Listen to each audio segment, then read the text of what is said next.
hemos mandado los...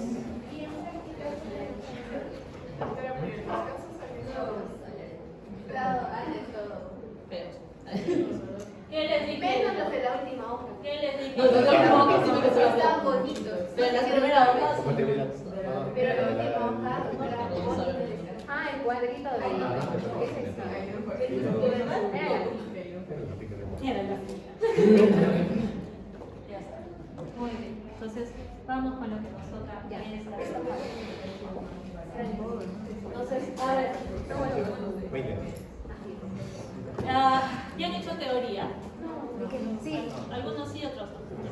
Entonces, todavía seguimos hablando de los virus. Nos quedan 2 clases de virus. O sea, esta es la siguiente y después pasamos a los otros. Y con eso se terminó. O sea, entonces nos quedan 3 semanas de clases. Puros virus. Ya no cuenten esta, pues. Ya, 4, 3. Esta fase es de 4. 4 semanas. Y esta ya fue. Hagamos Yo donde quiero, hija. Ya van a ponerlo bonito, ¿ya? Van a decorar los laboratorios. Ahí algunos toquen su lucecita.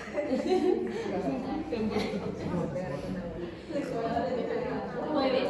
A ver, entonces vamos primero con el virus de inmunodeficiencia humana. Este virus sabemos que pertenece a la familia de los Retroviridae, dentro del género de los lentivirus. Son virus de tipo RNA que tienen la capacidad de tener 3 enzimas importantes. Una de ellas es la transcriptasa reversa, que permite que haya esa transcripción de RNA hacia DNA. Además, otra característica de este género es su capacidad de causar enfermedades que son crónicas y mortales, que además tienen un periodo de incubación prolongado y que tienen la capacidad de que el ADN complementario del virus se vaya a integrar al ADN de la célula que está infectando. ¿Gracias a qué enzima? A la integrasa. ¿Y qué tipo de células va a infectar? Aquellas que no se vayan a multiplicar. Por ejemplo, ¿quiénes? Las células dendríticas. ¿Quiénes más? Monocitos, macrófagos. ¿A quiénes infecta el VIH? A los linfocitos T, CD4 y CD8. ¿Cómo es la enfermedad en el caso del VIH? Sabemos de que no todos los pacientes desarrollan los mismos síntomas. La mayor parte de los pacientes cuando se contagian van a ser asintomáticos, lo cual es un gran problema, porque van a seguir infectando al resto. Pero también tenemos un desarrollo de síntomas que es similar a la mononucleosis infecciosa. Y la mono, generalmente los pacientes tienen dolor de garganta, cefalea, malestar general, adenopatías. Es muy parecido. Lo cual hace que ni siquiera podamos sospechar de que el paciente esté infectado con el virus. Además, sabemos que si estos síntomas van a ir más allá de 14 días, pues el paciente tiene un alto riesgo de irse hacia la cronicidad, o sea, de desarrollar SIDA mucho más rápido. Ya sabemos que el SIDA y el VIH no es lo mismo, que SIDA es el estadio final o terminal de la infección por VIH. En el caso de una infección crónica sin SIDA, los pacientes pueden estar hasta un periodo de 10 años. 10 años en los cuales pueden estar asintomáticos o que puedan presentar síntomas también genéricos como fatiga, sudoración, pérdida de peso, linfadenopatías, candidiasis, foliculitis, herpes, papiloma. Y ya cuando tienen SIDA, que es el estadio final, vemos que el recuento de linfocitos, que es CD4, que es uno de los marcadores que nosotros empleamos para ver mucho la evolución de estos pacientes, va a encontrarse en valores menores a 200 células. Pero además, no es lo único que nos va a interesar, sino que también tomamos en cuenta si es que este paciente tiene o no infecciones oportunistas. ¿Qué es una infección oportunista?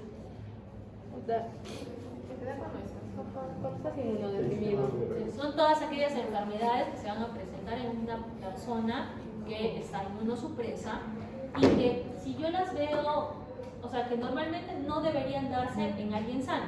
Si, por ejemplo, uno de ustedes me desarrolla criptococosis, ahí yo voy a pensar de que tienen alguna falla en su sistema inmune, porque no es normal. Nosotros sí nos podemos defender contra estas enfermedades, no las vamos a desarrollar, porque mi sistema inmune tiene esa capacidad, pero si tengo disminuidas mis células de defensa, pues fácilmente cualquier cosa me va a afectar. Entonces, este conteo de linfocitos TCD4 es uno de los mejores predictores de corto plazo que tenemos para el desarrollo de estas infecciones. Es más, cuando ya tenemos un paciente en estadio SIDA, hay un cuadro, que si quieren lo buscan en internet, que dependiendo del conteo de linfocitos TCD4, yo ya sé qué infecciones oportunistas puede presentar este paciente, de tal forma que me da la chance de dar medidas preventivas, o sea, un tratamiento profiláctico preventivo para que el paciente no desarrolle esas enfermedades. Entonces, miren, antes de la infección está en la sangre con los linfocitos TCD4, ¿listo? Cuando el paciente se infecta, el virus empieza a replicarse y a buscar la célula donde mantenerse esta replicación. Cuando ya tengo una infección crónica, obviamente la cantidad de linfocitos va a ir bajando y entonces los virus no tienen ya un sitio en la sangre donde replicarse y van a buscar sitios más allá, por ejemplo los ganglios. Pero la carga viral va a seguir aumentando pese a que tengo menos células de defensa. Por eso es de que vemos que cuando avanza la enfermedad caen los linfocitos TCD4 y aumenta mi carga viral, ¿no? Y ya cuando hablo de un estadio SIDA casi no tengo células TCD4 y la carga viral por resulta ser muy alta. Entonces, el diagnóstico acá ayuda mucho lo que es el laboratorio. No podemos fiarnos de la clínica porque se darán cuenta que los síntomas pues, son muy variados, son muy generales y entonces acá queda algo importante, cómo vayan a hacer la historia clínica de sus pacientes. Por eso es que parte de la historia nosotros averiguamos la vida sexual del paciente, cuántas parejas ha tenido, si tiene conductas de riesgo, si tiene tatuajes, si consume drogas, si es bebedor, para poder entender un poquito y saber, ok, esa persona de repente está expuesta, entonces correlacionar un poco la clínica con los antecedentes del paciente. Entonces, y vamos a aplicar pruebas de laboratorio, ya sea de métodos directos como los cultivos celulares o la medición del P5P24 y técnicas moleculares. Y como métodos indirectos tenemos las pruebas de screening y las pruebas de confirmación. De screening tenemos el ELISA y tenemos pruebas rápidas y las de confirmación que se muestra el blot y la inmunofluorescencia indirecta. Entonces, este cuadro también lo tienen en la parte teórica y lo que les está indicando es que cuando una persona se infecta con el virus, el primer marcador que va a aparecer es esto, el antígeno P24. Esto es un marcador temprano de infección que se va a elevar cuando tengo una infección aguda. Cuando este cae es porque empiezan a producirse anticuerpos pero contra el GP120. ¿Qué es el GP120? Está en los chupocitos, en las espículas. Es una glicoproteína de envoltura. Al igual que, ¿cuál es el otro GP? 100. Ya, y el otro 41. El 120 y el 41 son los dos más importantes. ¿Listo? Entonces, se van produciendo los anticuerpos y es cuando entra la etapa de cronicidad, digamos una etapa de meseta. Porque los síntomas pues, no me dicen mucho, hasta a veces son son asintomáticos. Y mientras tanto, ¿qué está pasando? Los linfocitos TCD4 van a caer. Esta onda que ustedes están viendo, estos pequeños picos de CD4, es simplemente el intento de nuestro sistema inmune de controlar la infección, que finalmente no se va a dar y por eso es que empiezan a caer. Cuando descienden los anticuerpos y desciende la cantidad de linfocitos TCD4 es cuando el paciente entra en un estadio de SIDA y nuevamente se eleva el antígeno P24. Así más o menos como va a ir evolucionando la patología. Marcadores específicos, obviamente el RNA del virus, el antígeno P24, que ya saben es el primero en aparecer, la IgG y la IgM. ¿Y cuándo aparece? Todo depende mucho de las características del virus, porque hablamos de un VIH1 y un VIH2, que son muy parecidos, tienen pequeñas diferencias, el tipo de prueba que nosotros usamos y también la respuesta inmune de cada paciente. No todos van a responder de la misma forma. Hay pacientes que desarrollan muy lento la cronicidad o llegar a un estadio SIDA y hay otros que en cuestión de meses ya están con episodios de SIDA y fallecen en menos de un año. Y la famosa prueba de ELISA, que siempre cuando soliciten un ELISA tienen que indicar ELISA para porque el ELISA me sirve no solo para VIH, me sirve para Helicobacter, entonces hay que ser muy claritos con eso.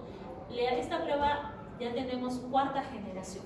La primera generación solamente me permitía identificar lo que es la IgG, utilizando el listado viral de un cultivo. Para la segunda, proteínas recombinantes y péptidos sintéticos, igualmente se detectaba IgG. Ya para la tercera podíamos detectar IgG y IgM. Y ahora en la cuarta utilizamos o detectamos IgG y IgM y también el famoso antígeno P24.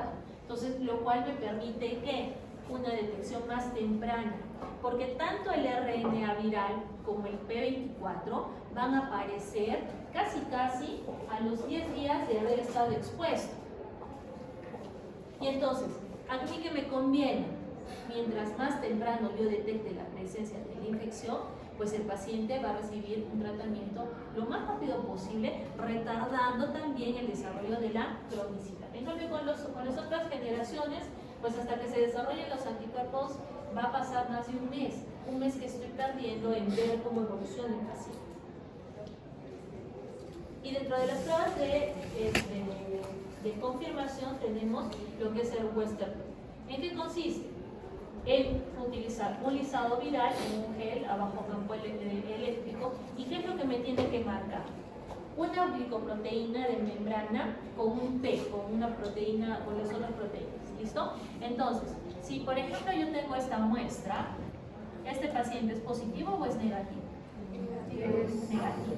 Si por ejemplo tengo esta muestra, donde he marcado el GP160, esta media el 120, negativo para el P41, pero positivo para el P40, el 68, el 55, el 24.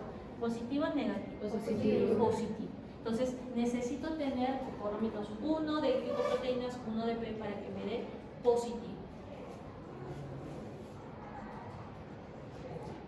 La otra cosa importante que hemos estado hablando es en relación al CD4 y la carga viral, que son los dos marcadores que son de pronóstico. Y entonces, las células CD4 son simplemente un reflejo de cómo está la capacidad inmune de mi paciente.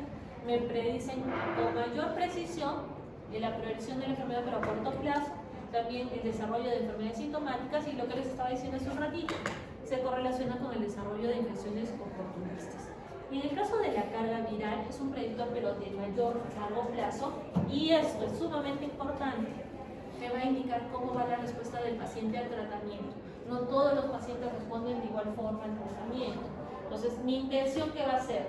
Que la carga viral de mi paciente descienda, a veces que sea indetectable, y que los CD4 intenten normalizarse. Entonces, hemos visto pacientes que tienen una carga viral indetectable. ¿Qué significa? Que cuando yo tomo tomo esta prueba, no detecto en sangre la presencia del virus.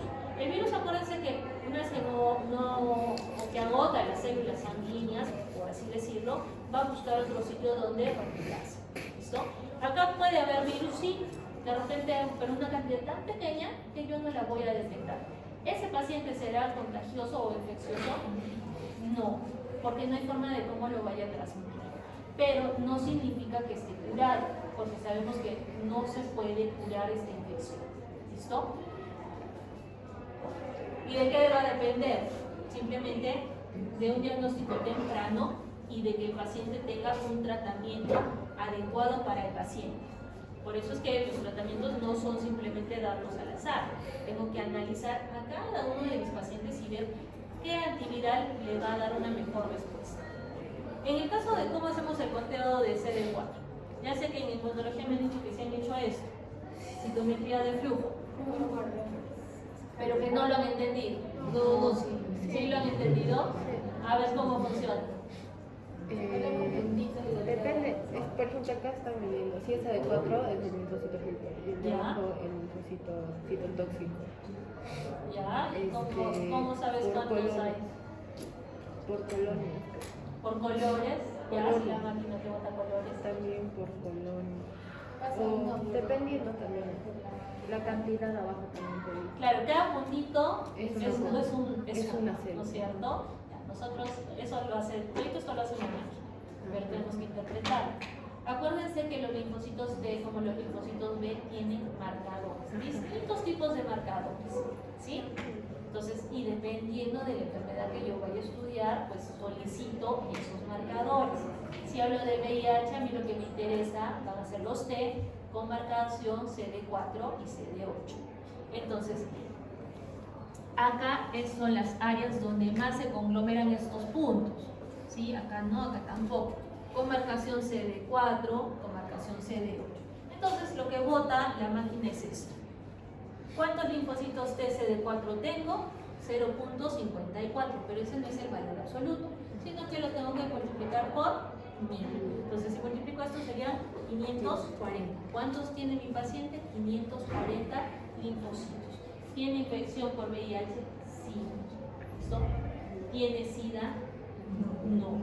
Solamente digo que tiene SIDA si es que el conteo es inferior a las 200.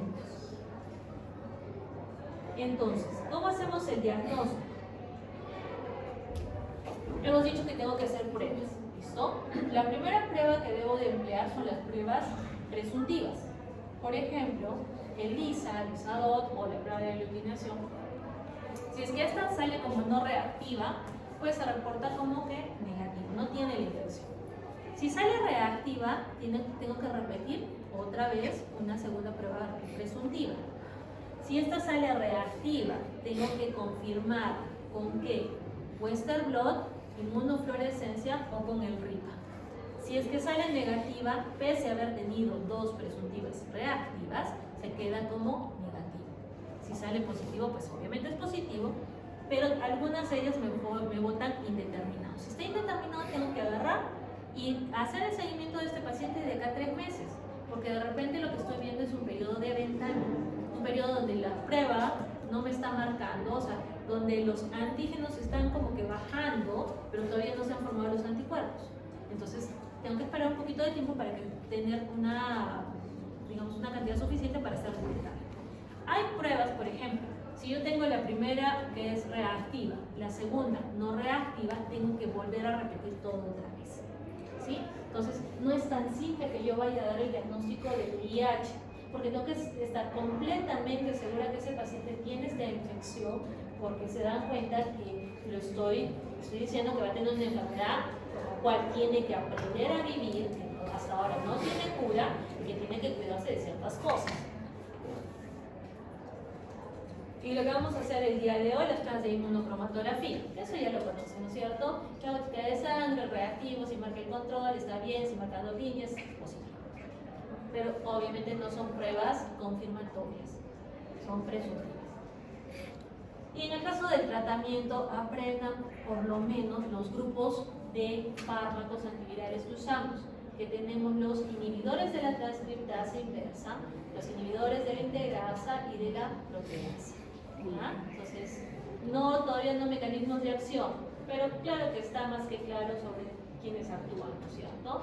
Entonces, la terapéutica no es que le vaya a dar un solo fármaco.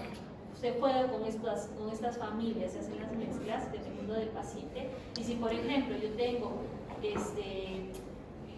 un paciente que me va a hacer resistencia de repente a un inhibidor de la proteasa, por ejemplo, todos los fármacos de esa familia van a quedar eliminados, no los puedo utilizar. ¿Listo? Por eso somos tan cuidadosos en el manejo del tratamiento. En quienes, por ejemplo, vemos carga viral indetectable.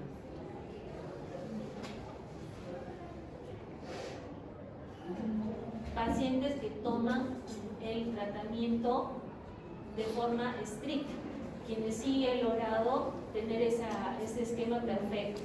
Entonces, actualmente el programa, lo que es ¿cómo se llama? Hay un programa para ver todas las infecciones de transmisión sexual, que es que les da las tarjetas de sanidad a todo el mundo. Ya se me fue el nombre. Bueno, la cosa es de que damos el tratamiento gratis, que es el TAR, tratamiento antirretroviral. ¿Listo? Es gratis, pero como les digo siempre, a veces pues no hay la medicación. Y si el paciente va a cortar su medicación, otra vez va el virus a replicarse, me va a causar problemas. El otro problema que existe con los antivirales son los efectos secundarios. Son gastrolesivos, causan distorsión de todo lo que es el tejido graso. Entonces, hay serias complicaciones. Por eso los pacientes también no lo van a tomar, o lo dejan. Entonces, los pacientes con VIH son bien peculiares. Tienen por el resto se hace un manejo hasta con psicología, psiquiatría, para la aceptación de la enfermedad, para que sean responsables con su entorno, porque tienen unas conductas de riesgo que a veces uno escucha sus historias y se le paran los pelos. Muy bien. Sí.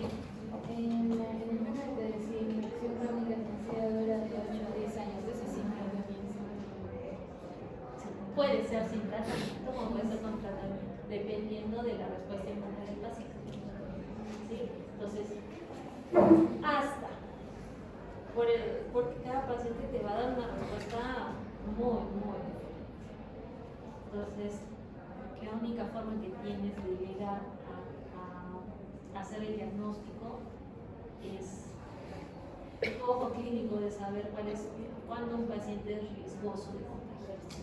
Y es bien complicado, porque a veces uno escucha que son personas promiscuas que de repente utilizan drogas y les dices, ok, tienes esto y podría ser por VIH, y es como que los hubieras insultado. Y son un riesgo para la sociedad, porque así como se contagiaron, así siguen contagiando. Entonces, ahí es importante mucho conocer la mente humana para poder llegar y que puedan tomar conciencia de la enfermedad, ¿no? Sobre todo que no pueden exponer a más gente a seguir contaminándose, ¿no? Y eso se mira, te voy a contar a los chicos del otro grupo, si tú analizas, los grupos de riesgo más grandes que tenemos son las prostitutas y los LGTBH, no sé qué más, ¿listo? Con las prostitutas saben que es su chamba, que es su trabajo, y saben muy bien cómo cuidarse, y saben a lo que se exponen, y tienen conciencia, y están bien organizadas en procesos. Ese es el programa, que mira todo lo que son infecciones de transmisión sexual, procesos. ¿Listo? Y procesos es quien te agarra y te da las tarjetas de estás sano, ¿no? Para que trabajes. En cambio, el grupo LGTBH no sé qué más. Y no todos, pero lo malo con ellos es su conducta de riesgo de ser tan promiscuos. Entonces, y simplemente la vida la toman muy a la ligera. Y eso se mira simplemente con las estadísticas, ¿no? Tristemente, para que yo le cambie a esas personas que pueden tener mucha educación, su actividad sexual es no te metas con mi vida porque yo hago lo que a mí me parezca y creen que tienen mucho derecho, mucha libertad, todo porque son minoría, tanta cosa, cuando la realidad pues no puedes estar actuando así, no porque seas o tengas otras preferencias, puedes comportarte de una manera tan riesgosa, ¿no? Entonces, más o menos lo que nosotros vemos, ¿listo? Pero la infección está ahí, ¿no? Y la otra cosa, en la actualidad, por lo pronto nosotros se puede manejar parejas que tengan VIH y que puedan tener niños sanos, ¿sí? Porque acuérdense, el virus va a estar en las células que no se multiplican, los óvulos, los espermatozoides, allí no voy a encontrar al virus. Entonces tú puedes traer un óvulo, puedes traer un espermatozoide, hacer fecundación in vitro y tener un niño sano. Planificar una cesárea, evitar que la madre deje de lactar y dar también tratamiento antiviral para la mamá antes del parto y para el niño durante los 3 siguientes primeros meses. Y de esa forma tenemos niños sanos en parejas infectadas, ¿no?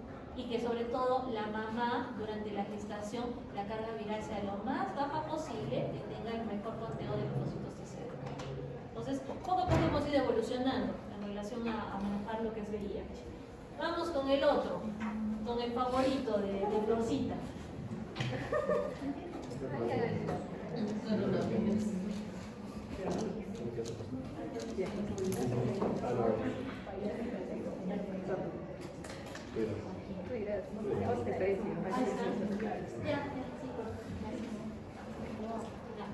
A ver, el COVID. ¿A todos les ha dado COVID? Sí. ¿No te ha dado, Julián? ¿Tampoco? ¿O creen que no les ha dado y no sabían si sido asintomáticos? Yo he sido asintomático. Puede ser. ¿No es cierto? Puede ser, porque a los otros grupos que les hemos hecho las pruebitas, Algunos, no me ha dado y marcó IgG. A ver. Vamos a ver ahora, ¿ya? ¿Qué tal? ¿Qué tan cierto está esta belleza que no se ha infectado el coronavirus?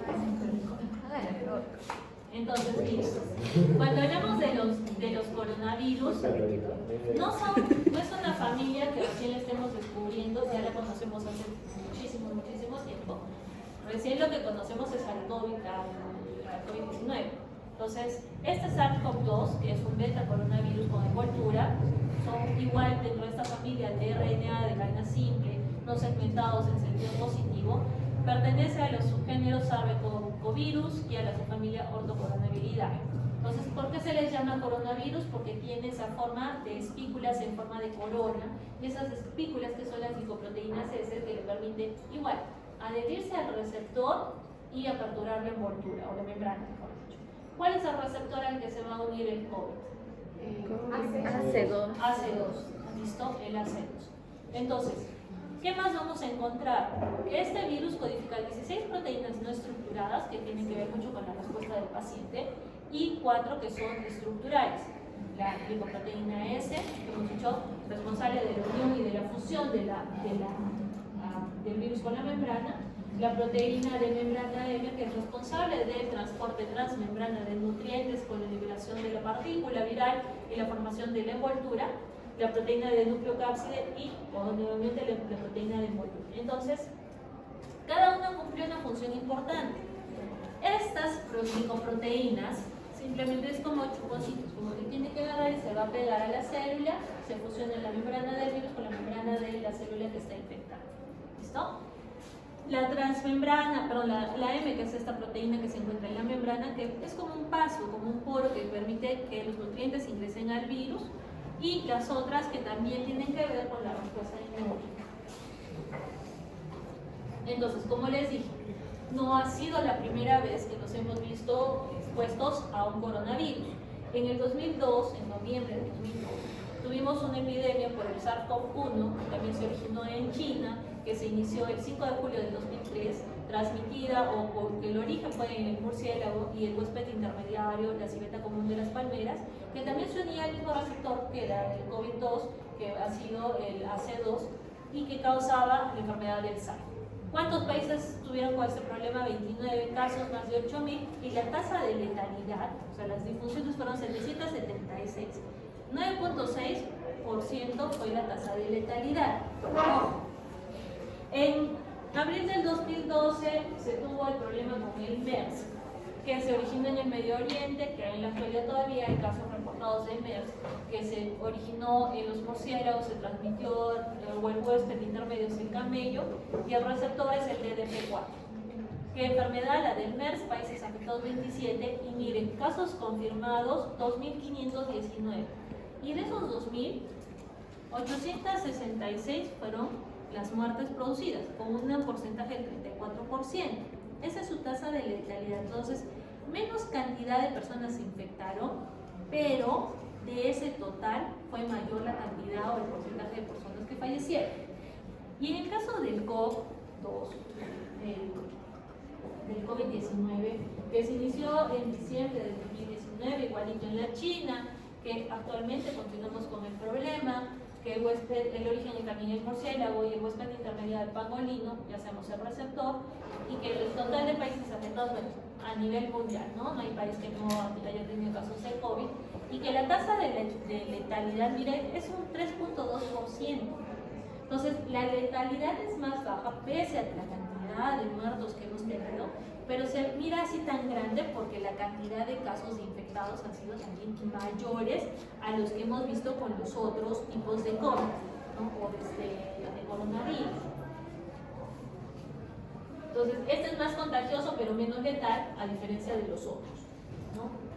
Entonces, cuando nosotros vemos cómo actúa este virus, lo que vamos a encontrar es que gracias a estas espículas se va a unir a este receptor, va a decapsidarse, todo el material genético va a ingresar al citoplasma, donde va a ver el proceso de transcripción y translación, se van a formar las proteínas estructurales, nuevamente se va a dar la formación de nuevos viriones y que estos van a salir por exocitosis.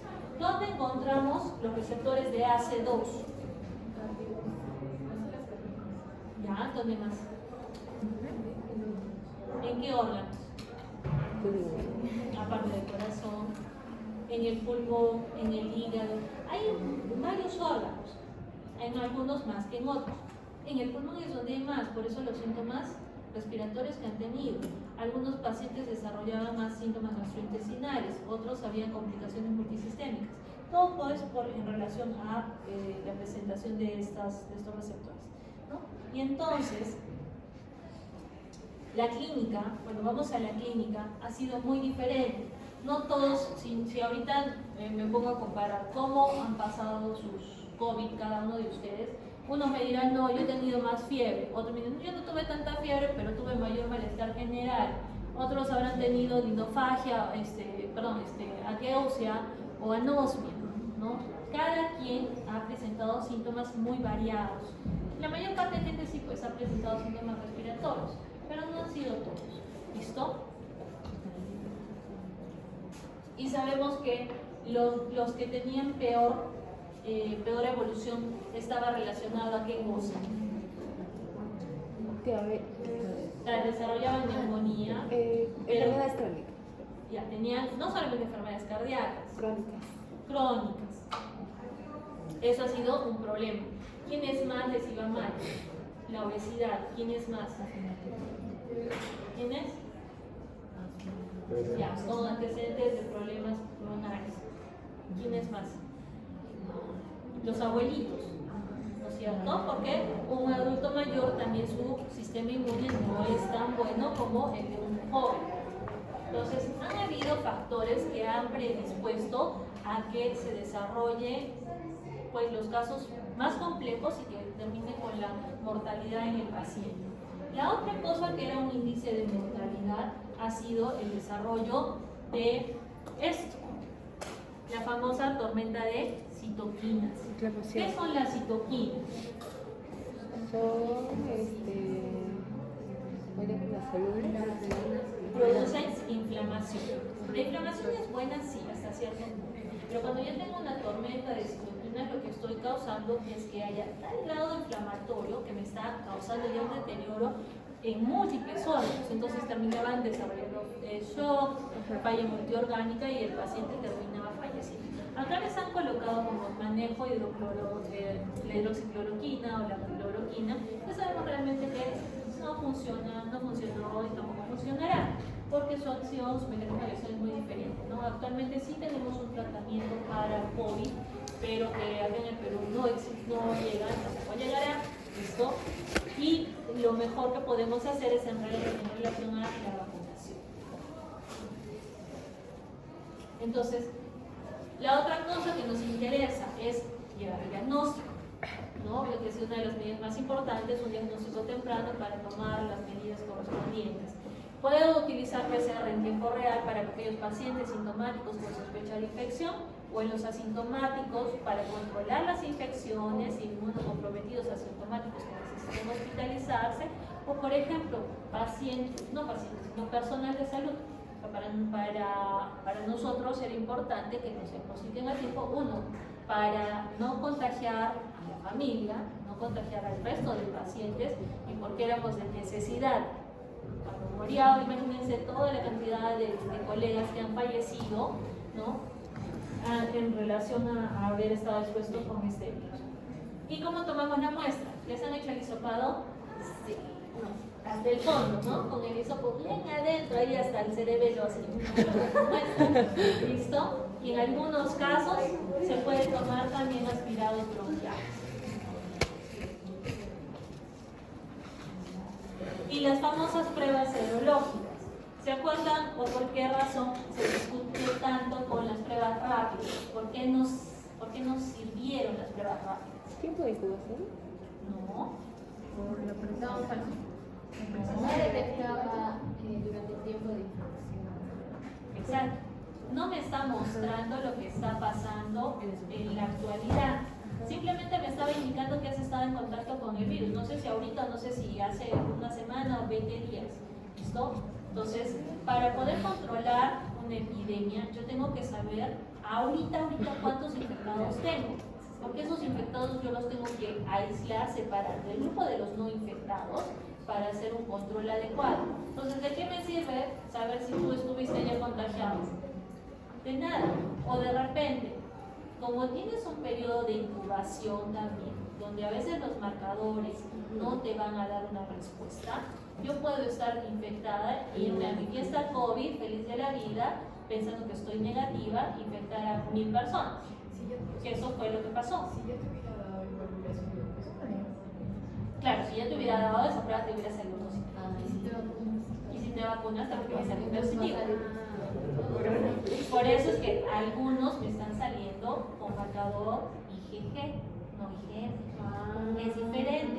O sea, las pruebas rápidas de ese entonces, o sea, las primeras pruebas rápidas, era simplemente detección de la presencia de los anticuerpos.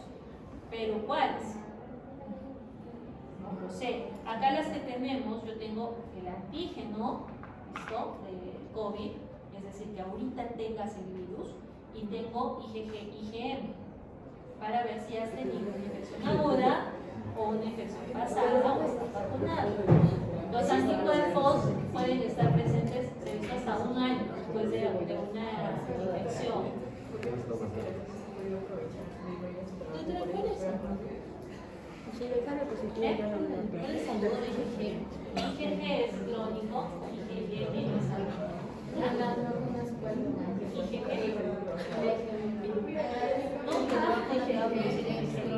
Pero por ejemplo, si yo no tuve, pero me vacuné. Te puede matar IgM. No, IgG. IgG es crónico, ¿no es cierto? Que ya tienes anticuerpos pasados, ya te dio o te han vacunado. IgM es que ahorita estás con la infección. Entonces yo que he tenido fue IgG. Tú has tenido que IgG. IgG. Puedes Sí, tener. saldría.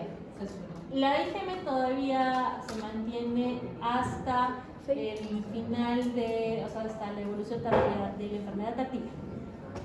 Si ya no tienes enfermedad, ya no tienes por qué tener IgM. Pero sí, IgG. El IgG ya es. El IgG aparece entre el periodo final de la enfermedad y todavía van a persistir los anticuerpos un tiempito más, ¿no? Un mes o bueno, eso varía dependiendo de Pero cada no hay una persona. para ti. Pero ya no hay IgM. No, si no digo, el IgG ya no para siempre. No es para siempre. Por eso es que necesitamos una vacuna todos los años, porque no se desarrollan anticuerpos de por vida, sino por un tiempo.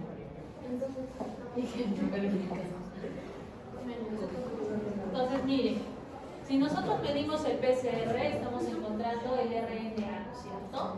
Entonces, si yo tengo el PCR positivo, pero las dos IgG y IgM negativo, el paciente está en un periodo de ventana. Cuando tengo el RNA y la IgM significa infección temprana. Ahorita la tengo. Si tengo los tres, es una infección activa, o sea, estoy dentro de la evolución de la enfermedad. Ya no al comienzo, de repente un tiempo medio o al final. Si tengo el PCR y la IgG, también infección final. Si solamente tengo la IgM, puede ser que haya salido o haya hecho el estudio demasiado temprano y me da un falso negativo. Tengo que volver a hacer, tomar una muestra para confirmar. Si solamente tengo IgG, que es lo que a veces ha salido con ustedes, he tenido una infección pasada y curada, o estoy vacunado. Si solamente tengo IgG o IgM, es una enfermedad que está en evolución, pero que tengo que nuevamente confirmarla con el PCR.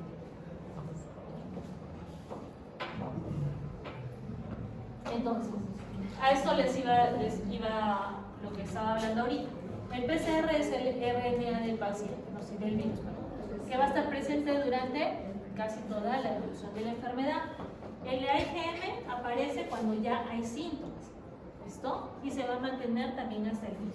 Y la IgG, que es crónico, aparece solo en las fases ya finales y se puede mantener inclusive después de la curación.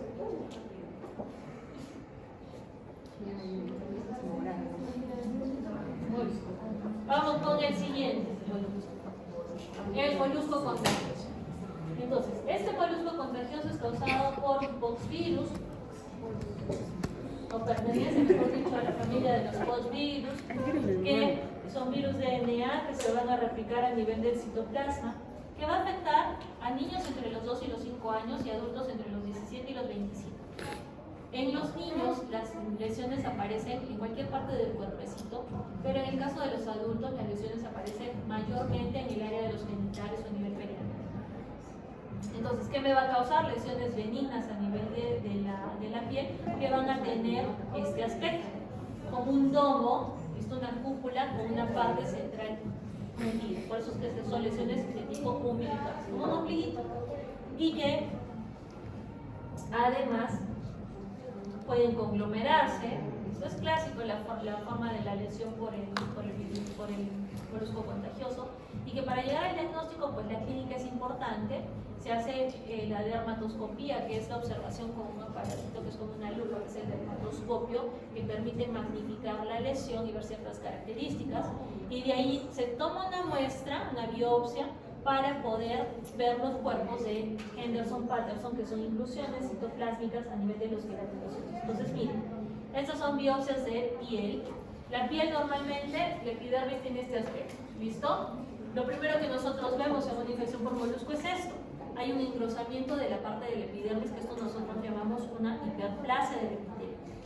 Y acá tengo estos nidos de queratinocitos que van a tener estos puntitos a nivel del citoplasma, que son eosinofílicos, que son los cuerpos de Henderson-Patterson. Entonces, mirando eso, yo ya sé que tengo un paciente con infección por molusco contagioso. ¿Cómo se trata? Algunos casos se van a autolimitar, pero como son lesiones en piel, yo necesito muchas veces retirarlas, y la forma más simple es crioterapia o láser. A veces utilizamos químicos como el hidróxido de potasio, el ácido percloracético, el ácido láctico, o inmunomoduladores como el imiquimod, el interferón alfa o lo que es el citofolio. Y vamos con la viruela del mono, el monkeypox virus, que son virus de DNA de doble cadena que pertenecen a los poxvirus, el género ortopoxvirus, que va a haber lesiones también en piel que se pueden autolimitar, pero quienes hacen la enfermedad más seria son o los niños o los ancianos o inmunosuprimidos. ¿Cómo se contagian? Por contacto directo con las lesiones, con fluidos corporales o con objetos que están contaminados por transmisión vertical. ¿Cómo viene el desarrollo de la enfermedad? Como casi todas las enfermedades virales, existe un periodo prodrómico que dura hasta 21 días donde no hay síntomas en pacientes con eso. Luego vienen 5 días de síntomas genéricos, es decir, fiebre, cefalea, linfadenopatía, fatiga, y luego empiezan a aparecer las lesiones. Primero mácula, luego pápula, vesícula, pústula, úlcera y costra. Todas van evolucionando juntas, es decir, cuando yo miro en el día 0, de repente el cuerpo del paciente todas son máculas, luego todas son pápulas y así. Diferente es lo que pasa con la varicela, donde en un tiempo yo voy a encontrar por acá pústulas, máculas, pápulas, todas presentes. Y entonces tenemos esto. Por ejemplo, ¿estas qué serían? Pústulas. Acá. Entre úlceras costrosas. Estas máculas y estas parecen más vesículas.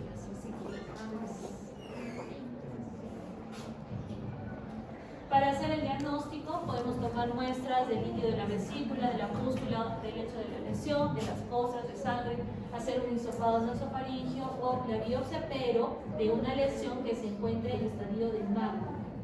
También se puede hacer PCR, puedo detectar anticuerpos, no se hacen cultivos, y el tratamiento son sintomáticos. Puedo dar antibióticos si es que hay una sobreinfección por bacterias en las lesiones. Se van a tomar medidas de prevención y vacunación en población vulnerable. ¿Quién es la población vulnerable? Los soldados, personal militar y personal que trabaja en el laboratorio, de laboratorios de 4, de 5. ¿Y por qué?